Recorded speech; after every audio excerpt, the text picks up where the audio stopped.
नमस्कार, good evening. स्वागत है आप सबका। रात के 9 बजते ही हम करते हैं खबरों को डिकोड अपनी पूरी टीम के साथ। मैं पुनीत पाठक हूं। हर खबर के पीछे की असल खबर इस बुलेटिन में आप तक पहुंचाते हैं। तो खबरों का महाबुलेटिन न्यूज डिकोड, खबर A to Z शुरू करते हैं। वैसे आज जो तस्वीर हमको मिली और जो तस्वीर हम सबसे पहले आप तक पहुंचा रहे हैं, उसने मन में एक लोकतांत्रिक देश के नागरिक के नाते बड़ा आक्रोश जगाया। हम एक लोकतांत्रिक देश में रहते हैं जहां परेशान लोग अक्सर विरोध प्रदर्शन करते हैं। हम कुछ विरोध प्रदर्शनों से खुद को जोड़ पाते हैं और कई दफा हमें शायद उतना जुड़ाव महसूस नहीं होता। लेकिन आज विरोध का एक ऐसा नजारा दिखा, एक ऐसी तस्वीर दिखी जिससे हम अपने बुलेटिन की शुरुआत करें। यह आपको जरूर साहब, आप बुलेट ट्रेन की परिकल्पना कर रहे हैं, हवाई कनेक्टिविटी बढ़ाने के ऊपर जोर दे रहे हैं, हर दिन बड़े मंचों पर, चमकीले मंचों के ऊपर चमकदार तस्वीर और अपने आप को विश्वगुरु बनाने की तरफ बढ़ा रहे हैं। एक अदद सड़क एक इलाके में अगर ना हो तो उस इलाके का प्राणी क्या इन चमकीली तस्वीरों से खुद के लिए विकास अपने यहां आता हुआ महसूस कर सकता है? पहले रिपोर्ट देखिए, फिर इस पर बात।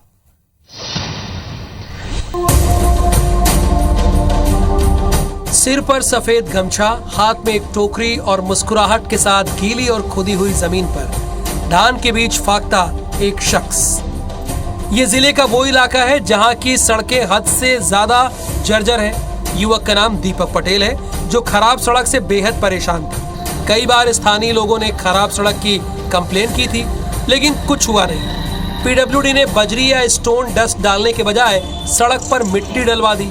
ऐसे में बारिश में दलदल जैसी स्थिति निर्मित हो गई और साइकिल चलाना तक दूभर हो गया। परेशान होकर नीलूपारा के रहने वाले दीपक पटेल ने ट्रैक्टर चलाकर सड़क पर मिट्टी ठीक कराई और विरोध स्वरूप खेत की तरह सड़क पर धान के बीजों की बुआई भी कर दी। आसपास के लोगों ने इसका वीडियो बनाया और सोशल मीडिया पर इसे पोस्ट कर दिया, जो अब खूब वायरल हो रहा है।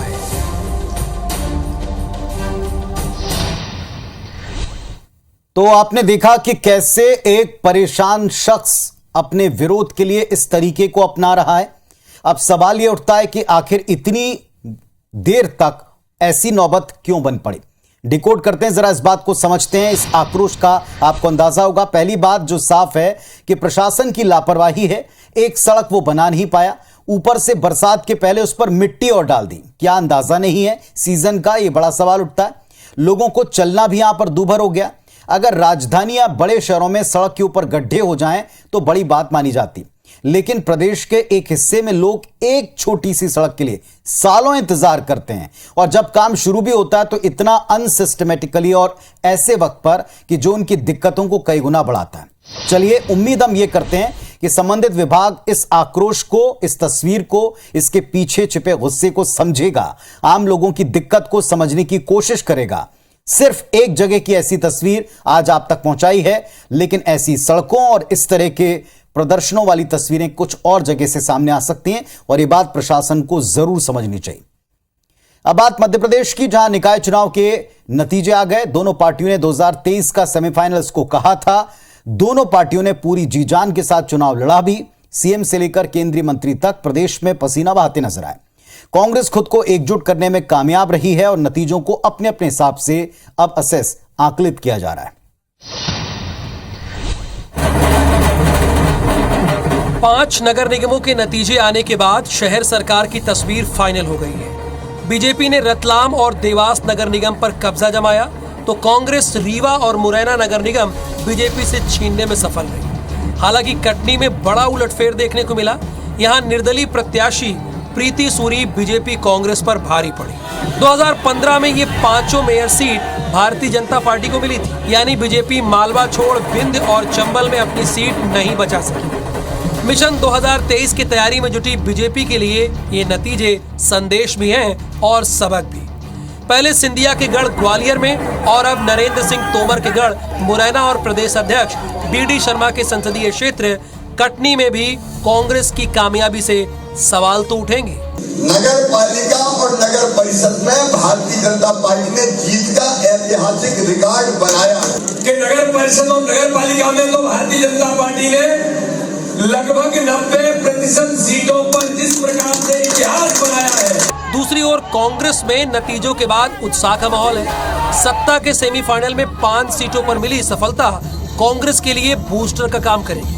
मुझे पूरा विश्वास है कि 14 महीनों में जनता इनको मुंह तोड़ जवाब देगी। पहले और दूसरे चरण का पिक्चर क्लियर होने के बाद 16 नगर निगमों में से 9 पर बीजेपी और 5 पर कांग्रेस के, जबकि एक सीट आप और निर्दलीय के खाते में आई है। 2015 के मुकाबले बीजेपी को शहर में बड़ा झटका लगा है, लेकिन बीजेपी ने 85% से ज्यादा नगर पालिकाएं और नगर परिषदें जीती है। दूसरी ओर 5 शहरों की जीत कांग्रेस को भी संजीवनी देगी, यानी सेमीफाइनल का मुकाबला देखकर लग रहा है कि 2023 का फाइनल जबरदस्त होने वाला है। तो दिन भर हमने निकाय चुनाव के नतीजों का अपडेट देते समय विश्लेषण भी किया और इसमें दोनों पक्षों के नेता खुश नजर आए और एक दूसरे के परिणामों को पिछले परिणामों से कंपेयर करते हुए अपने लिए संतोष जताया। कांग्रेस खुश है क्योंकि पिछली बार 16 में से एक भी निगम उसके पास नहीं था और अब की बार उसके पास 5 निगम आ गए हैं। बीजेपी खुश है कि उसके भले ही मेयर पद के प्रत्याशी ना जीते हो, लेकिन अगर परिषद के भीतर देखें, नगर पालिका में देखें या फिर निगमों में देखें, उसके पास पार्षदों की संख्या पहले से अधिक आई है। दोनों अपनी अपनी तरह से तसल्ली पकड़ें, लेकिन निकाय चुनाव के नतीजे दरअसल क्या दिखाते हैं, इन नतीजों के निष्कर्ष असल में क्या है, इस बात को डिकोड करें। बात सबसे पहले कांग्रेस की करें तो इन नतीजों ने साफ कर दिया कि कांग्रेस की जमीन पहले के मुकाबले उनको मजबूत दिखी है। सियासी मैदान में वो डटे नहीं है। क्लीन स्वीप जैसी स्थिति कम से कम अपनी तरफ से उन्होंने नहीं होने दी। कमलनाथ का सियासी रसूख जाहिर तौर पर बढ़ गया है। इन नतीजों से यह साबित होता है कि कमलनाथ चुनावी मैनेजमेंट में एक बार फिर कामयाब रहे। पिछले उनके रिजल्ट्स के मुताबिक, कांग्रेस के रिजल्ट के मुताबिक कमलनाथ की लीडरशिप को पूरी पार्टी में स्वीकार्यता मिली है। बीजेपी की बात करें तो कई जगहों पर मेयर भले ही उनके हार गए हों, लेकिन अगर पार्षदों की संख्या के लिहाज से देखें तो अच्छे खासे पार्षद जीते हैं। मतलब यह कि बीजेपी का दबदबा है, उम्मीदवारों का सिलेक्शन उनका भले ही मेयर को लेकर चूका हो, लेकिन नतीजे साफ करते हैं कि अभी भी जमीन पर वो अपनी पकड़ बनाने में अंततः कामयाब रहे। हर छोटे बड़े चुनाव में पूरी शिद्दत से बीजेपी चुनाव लड़ती है। बीजेपी का मजबूत संगठन उसकी बैकबोन है और यह एक बार फिर से साबित हुआ, फिर से एक बार दिखा है। और जैसा हमने कहा ना कि भारतीय जनता पार्टी इस बात को लेकर कहीं ज्यादा प्रसन्न है कि ग्रामीण क्षेत्रों में उसने अब की बार पहले से ज्यादा प्रदर्शन किया, अच्छा प्रदर्शन किया। और कांग्रेस कि हम 16 निगमों में शून्य थे, लेकिन अब की बार हमारे पास 5 निगम आए, हमारा वोट प्रतिशत बढ़ा है, हमारे कार्यकर्ता एकजुट हैं, यानी एकजुटता उनके लिए भी बड़े मायने रखती है। चलिए अब बात करेंगे एक ऐसी घटना की जिसको लेकर कई सवाल हैं। देश में 24 घंटे के भीतर 3 पुलिस वालों को ट्रक डंपर से कुचलकर मार दिया गया। गुजरात के आणंद से हम शुरुआत कर रहे हैं, जहां एक पुलिसकर्मी को ट्रक ने रौंद दिया। पुलिस ने गाड़ी समेत चालक को पकड़ लिया है। इसके पहले भी हरियाणा में डीएसपी सुरेंद्र सिंह बिश्नोई और झारखंड में महिला पुलिस एसआई संध्या टोपने की इसी तरह हत्या की गई। जानकारी के मुताबिक गुजरात के आणंद में ट्रैफिक पुलिसकर्मी राजकिरण को ट्रक ने कुचल दिया। सूचना मिलने पर घायल को अस्पताल ले जाया, लेकिन इलाज के दौरान उन्हें बचा नहीं पाए। यह हादसा था या जानबूझकर किया गया हत्या जैसा कृत्य, इसकी जांच पुलिस कर रही। पुलिस ने गाड़ी बरामद कर ली है। आरोपी चालक हिरासत में है। इसके पहले बुधवार तड़के 3 बजे झारखंड के रांची में महिला एसआई संध्या टोपने की पिकअप वैन की टक्कर से मृत्यु हुई। रांची एसएसपी कहते हैं कि पशु तस्करी की सूचना पर रात में वाहन चेक कर रहे थे और तभी पुलिस टीम ने जब एक पिकअप वैन को रोकने का प्रयास किया तो चालक ने रफ्तार ही बढ़ा दी और इसकी चपेट में यह महिला पुलिस अधिकारी आई और मौके पर उनकी मृत्यु हो गई। पुलिस ने गाड़ी समेत एक आरोपी को गिरफ्तार किया है। मंगलवार एक और दिन पहले चले, दोपहर के वक्त हरियाणा के नूंह जिले में तावड़ू में डीएसपी सुरेंद्र सिंह बिश्नोई की डंपर से रौंदकर हत्या कर दी गई। पुलिस अधिकारी पंचगांव पहाड़ी इलाके में पत्थर का अवैध खनन रोकने गए थे। दस्तावेजों की जांच के लिए डीएसपी ने जब एक डंपर ट्रक को रोकने का इशारा किया तो चालक ने रफ्तार बढ़ा दी और उनको रौंद दिया। इसके बाद गंभीर हालत में उनको भी अस्पताल ले जाया गया, जहां डॉक्टर्स ने उनको डेड घोषित किया। अब सवाल यह उठता है कि इस पूरे घटनाक्रम में क्या पुलिस या प्रशासनिक मशीनरी जो अपना अपना काम करने गई थी, सूचना पर एक्शन लेने गई थी, उस पर अपराधियों के हौसले बुलंद हैं या पुलिस की लगाम ढीली है जिस वजह से ऐसी घटनाएं घटती हैं? क्योंकि अगर वो अपनी ड्यूटी करें तो उन्हें रौंदना मुनासिब समझते हैं, लेकिन वो कानून से डर नहीं रहे। ऐसा क्यों है? जरा इस बात को जरूर सोचना चाहिए पूरी मशीनरी को। खबर अब रायपुर से। विधानसभा का मानसून सत्र शुरू हो चुका है। पहला दिन रहा और काफी हंगामेदार रहा। पूरे दिन की कार्यवाही जरा समझिए। तस्वीरें छत्तीसगढ़ विधानसभा सत्र की है, जहां मानसून सत्र का पहला दिन हंगामेदार रहा। मानसून सत्र के पहले दिन बीजेपी ने नल जल योजना के तहत घरेलू नल कनेक्शन का मामला उठाया। मंत्री गुरु रुद्र कुमार नल जल योजना की जानकारी भी दी। तक हमें केंद्र से फंड नहीं मिलता, हम कहां से हम रिलीज करते, लेकिन उसके बावजूद हमने रिलीज 3 महीने का इंतजार के बाद किया और आज की तारीख में हम कर रहे हैं। यहाँ देरी आपकी तरफ से हुई है। बीजेपी के विधायक पुन्नूलाल मोहले और शिवरतन शर्मा ने प्रश्नकाल में किसानों को विद्युत कनेक्शन देने का मुद्दा उठाया, जिसका जवाब खुद सीएम भूपेश बघेल ने दिया। शून्यकाल में बीजेपी ने मंत्री टीएस सिंहदेव का मुद्दा उठाया। इस दौरान सरकार और विपक्ष के बीच तीखी नोकझोंक भी देखने को मिली। कुल मिलाकर पहले दिन बीजेपी ने जिस तरह से सरकार को घेरने की कोशिश की, ये तय है कि पूरा मानसून सत्र हंगामेदार रहने वाला है।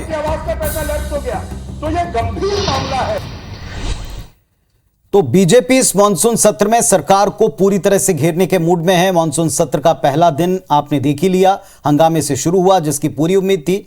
बीजेपी भूपेश सरकार के खिलाफ अविश्वास प्रस्ताव भी ला रही है। देखिए जरा इस पर भी एक रिपोर्ट।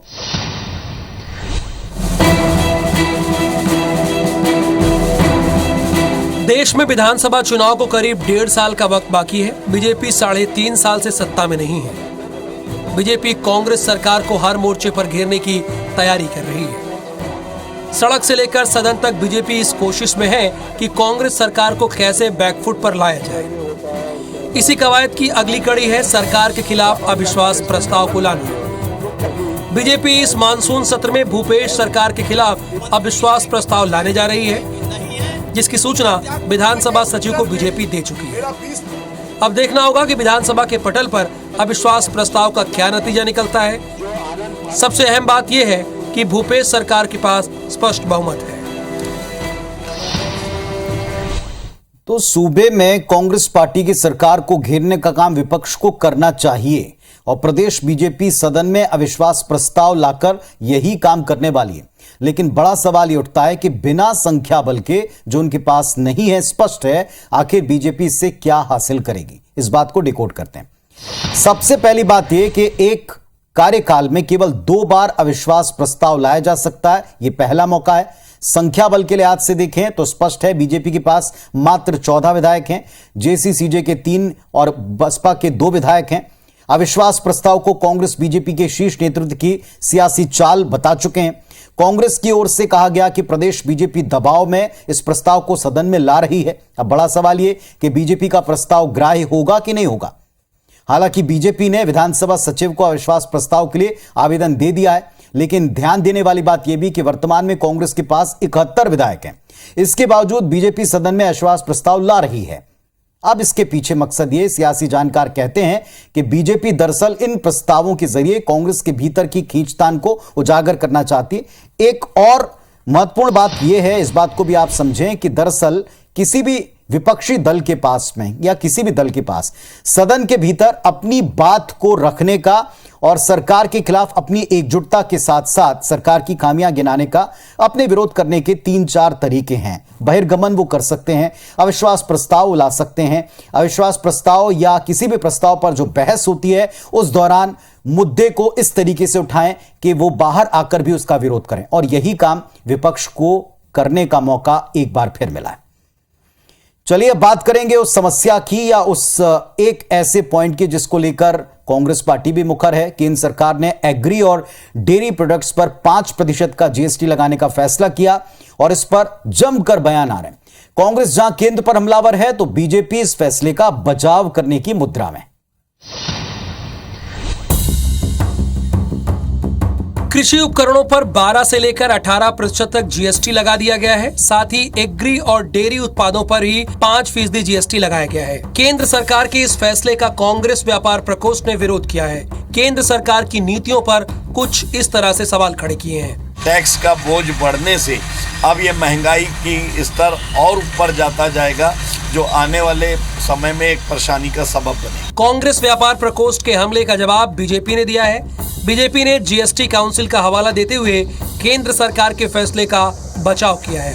कांग्रेस के भी मुख्यमंत्री और या प्रतिनिधि उस जीएसटी काउंसिल में हैं, उन्होंने भी इस पर सहमति दी है। किसी ने वहाँ पे विरोध नहीं किया। कुल मिलाकर जीएसटी पर कांग्रेस बीजेपी के बीच कांग्रेस जीएसटी के मुद्दे पर हमलावर है तो बीजेपी बचाव की मुद्रा में है।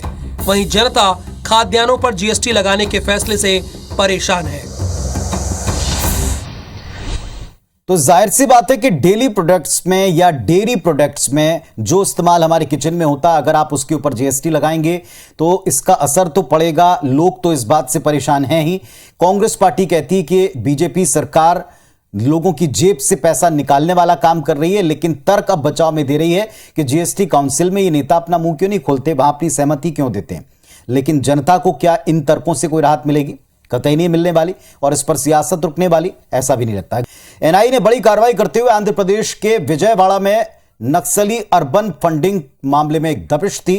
बताया जा रहा है कि दबिश सीपीआई माओइस्ट के केंद्रीय समिति और पोलित ब्यूरो सदस्य रहे दिवंगत नक्सल नेता अक्की राजू रामकृष्णा की पत्नी पद्मा उर्फ सिरिसा के ठिकानों पर दी गई। उसके रिश्तेदारों के 3 मकान में रेड की कार्रवाई की गई। जानकारी के मुताबिक एनआईए को छापेमारी के दौरान कई प्रभावशाली लोगों के फंडिंग करने समेत कई अहम जानकारियां मिल चुकी। 3 घंटे तक यह कार्रवाई चली। क्या बरामद हुआ अब तक खुलासा नहीं, लेकिन जानकारी है कि नक्सल संगठन के लिए की गई अर्बन फंडिंग संबंधी कुछ अहम डिटेल्स एजेंसी के हाथ लग चुके हैं। ओडिशा सीमा से सटे माचकोट तिरिया क्षेत्र में 2019 में नक्सलियों और सुरक्षा बलों के बीच एक मुठभेड़ हुई थी। वहीं पुलिस को मौके की सर्चिंग के दौरान शबरी नदी के पास से एक डायरी मिली थी जिसमें अर्बन फंडिंग के बारे में एक जिक्र था, और इसी आधार पर एनआईए इस मामले की पड़ताल कर रही है। और इस पड़ताल में मिला क्या है एग्जैक्टली ये अब तक पता नहीं है। तो एनआईए की रेड पड़ना कई एंगल से, कई लिहाज से बहुत ही खास है, महत्वपूर्ण है। इस रेड से एनआईए को मिला क्या है? जो बताया गया कि कुछ डिटेल्स मिले, ये अब तक स्पष्ट नहीं, लेकिन इस रेड से किस तरीके से आगे आपको मदद मिल सकती है, इस बात को जरा डिकोड करते हैं। इसके क्या मिलने की संभावना है, इस बात को भी डिकोड करते हैं। पहली बात तो ये कि नक्सलियों के अर्बन नेटवर्क की जानकारी एनआईए के हाथ शायद पूरी तरह से लग गई। इस रेड से दंडकारण्य, नॉर्थ तेलंगाना और ओडिशा बॉर्डर में सक्रिय नक्सलियों के बारे में अहम सूचनाओं का खुलासा हो सकता है। रेड से मिली सूचनाओं के आधार पर कार्रवाई से नक्सलियों के अर्बन कनेक्शन को काटने का, तोड़ने का एक अवसर होगा, और इससे नक्सल संगठनों की पहुंच, वित्तीय और दूसरी मदद, इस पर एक अंकुश लग पाएगी। यानी एक तरह से उनकी बैकबोन को तोड़ने वाला हो सकता है। लेकिन यह कितना कामयाब है, यह डिपेंड करेगा कि मिला क्या है और इस इंफॉर्मेशन का इस्तेमाल कैसे किया जाए। चलिए अब आप एक और अहम खबर की तरफ आपको लिए चलते हैं। महाराष्ट्र का सियासी नाटक संकट आपने देखा, और यह अभी तक पूरी तरह से थमा नहीं है। आज सुप्रीम कोर्ट में शिवसेना के 16 विधायकों की योग्यता और अयोग्यता को लेकर एकनाथ शिंदे के शपथ ग्रहण वाले चुनौती देने वाली याचिका समेत सब पर बहस हुई। दोनों पक्षों की दलीलों को सुनने के बाद कोर्ट ने सुनवाई की अगली तारीख 1 अगस्त की तय कर दी।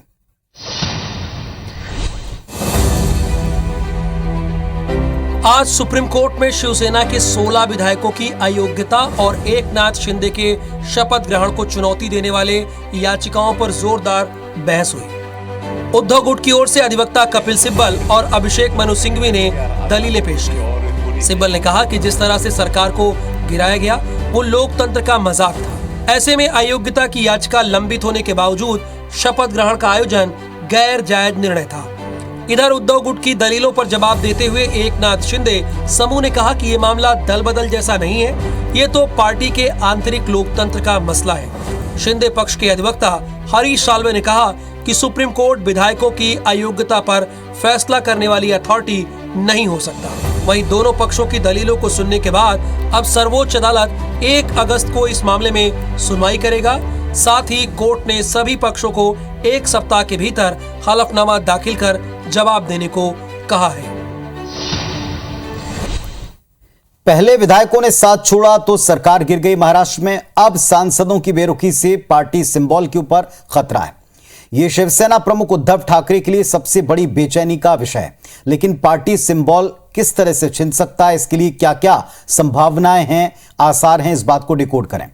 उद्धव ठाकरे से शिवसेना का पार्टी सिंबल यानी तीर कमान का छिन्ना, इसकी जंग एकनाथ शिंदे इसमें थोड़ा सा भारी पड़ते दिख रहे हैं। शिवसेना के कुल 19 लोकसभा सांसदों में से 12 सांसद शिंदे के साथ आ चुके हैं। दावा यह है कि 6 और सांसद संपर्क में हैं। 2019 में शिवसेना के कुल 56 विधायक थे, इनमें से एक की मृत्यु हो चुकी है, संख्या 55 बची है।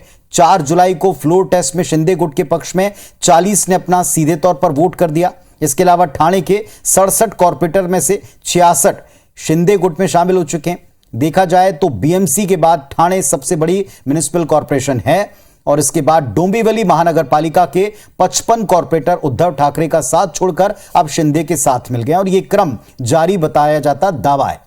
वहीं नवी मुंबई के 32 कॉर्पोरेटर भी शिंदे गुट में शामिल हो चुके हैं। हालांकि किसी मान्यता प्राप्त राष्ट्रीय या राज्य स्तर के दल में कोई फूट पड़ती है तो चुनाव आयोग फैसला करता है कि असल पार्टी कौन सी वाली है, यानी शिवसेना किसकी है। चुनाव आयोग इस बात को तय करेगा। अधिकार इलेक्शन का जो एक इलेक्शन कमीशन का है, इसमें उस रूलिंग के मुताबिक वो काम किया जा रहा है। चलिए अब देखते हैं कि इसमें क्या आगे जाकर फैसला होता है। चलिए, चीन की नई हरकत सैटेलाइट में एक तस्वीर से साफ हुई है, दिखाते हैं आप।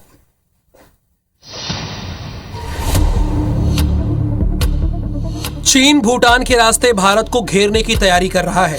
सैटेलाइट तस्वीरों में इसका खुलासा हुआ है। इसमें पता चला है कि चीन ने डोकलाम से 9 किलोमीटर दूर भूटान के आमो चू घाटी में गांव बसा लिया है। भूटानी इलाकों में मौजूद इस गांव का नाम चीन ने पंगडा रखा है। इस गांव के निर्माण की तस्वीर नवंबर 2019 में आई थी और अब गांव पूरी तरह से आबाद है। पंगडा के पास ही ऑल वेदर रोड है जो चीन ने भूटान की जमीन पर कब्जा करके बनाई है। ये रोज तेज बहाव वाले आमोचू नदी के किनारे है जो नदी ने भूटान की जमीन पर कब्जा करके बनाई है। इस निर्माण पर भारत का असर पड़ना तय है क्योंकि आमोचू के आसपास निर्माण की वजह से चीनी आर्मी रणनीतिक तौर पर अहम डोकलाम पठार तक आसानी से पहुंच सकती है। इससे चीन भारत के संवेदनशील सिलीगुड़ी कॉरिडोर तक आसानी से पहुंच बना सकती है। तो चीन ऐसा कुछ नया नहीं कर रहा, अपनी आदत के मुताबिक उसकी हरकतें अब भी जारी हैं। एक बार फिर से उसने जो निर्माण कार्य किया है वो रणनीतिक लिहाज से भारत के लिए कतई उचित नहीं है। अब इस पर भारत की तरफ से जवाब एक्शन क्या होता है ये कुछ और वक्त में, कुछ घंटों में या कुछ दिनों में स्पष्ट होगा। लेकिन फिलहाल चीन की हरकत निश्चित तौर पर नाकाबिले बर्दाश्त है। फिलहाल न्यूज डिकोड में इतना ही। कल फिर आपसे 8:55 पर मुलाकात होगी। आगे हमारा खास बुलेटिन है। अब छत्तीसगढ़ की बारी। तब तक अपने परिवार का अच्छी तरह से ख्याल रखिए। नमस्कार, शुभ रात्रि।